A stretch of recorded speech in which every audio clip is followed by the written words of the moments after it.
பண்ண போகிறோம். அப்பாவுக்கு வந்து ரொம்ப காய்ச்சலாக இருக்குது. அதனால் இப்போ நம்ம நாட்டுக்கோழி வரலில் போட்டு நம்ம இடிக்கிறோம்.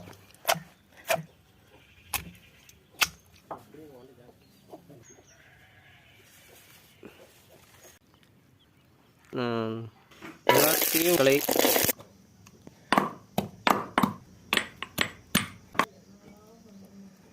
பச்சை மணம் போனதுக்கப்புறம் அதாவது நம்ம வணக்கணும் எல்லா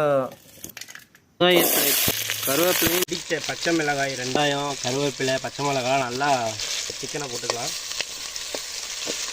மஞ்சள் பொடி சேர்த்துக்கலாம். சேர்த்து நம்ம கல்லுப்பு போட்டுக்கலாம் தேவையான அளவு.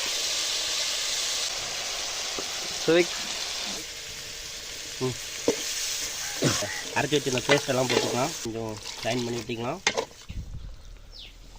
நல்ல மல்லி புதினாவை போட்டு ஃபைனலாக இறக்கிடலாம்.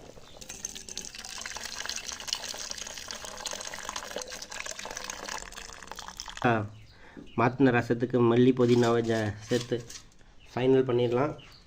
சூடான சூப்பரான நாட்டுக்கோழி ரசம் ரெடி ஆயிடுச்சு.